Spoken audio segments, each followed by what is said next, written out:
Now let us understand what are the different functions of a computer.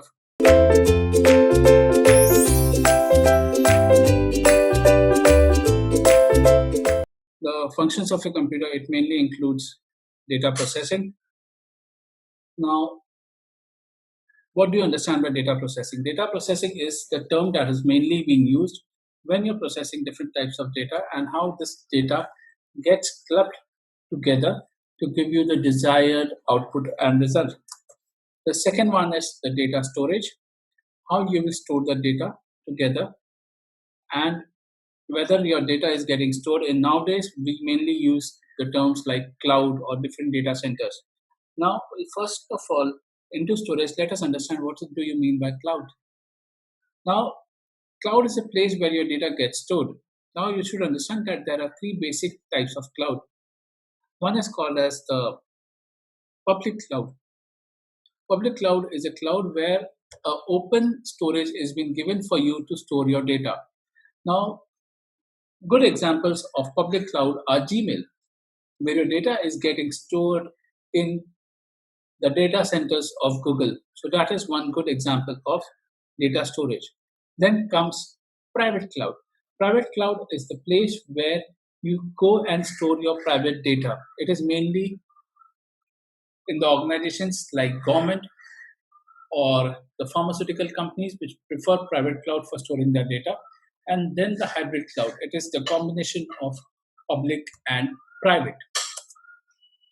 Then data movement. Now, data movement is when the data is getting transferred from one computer to the other computer.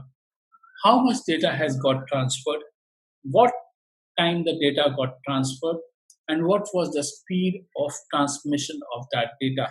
That is considered to be the part of your data movement. And then you have the control, how you will control the movement of the data transfer. Now, let us consider the case which involves all of these parameters: data processing, data storage, data movement, and control. Now, suppose that you have transferred a mail from a user A to the recipient B. Now, the first question to you all is it necessary when you are transferring a mail, the recipient B should be in his place or her place? It is not. When the recipient B comes to access his or her account, the indication comes, please verify your user ID password. Now let us consider case 1. The user ID is verified, but the password is not verified. Will the recipient B get the access to access their own mails? It is no.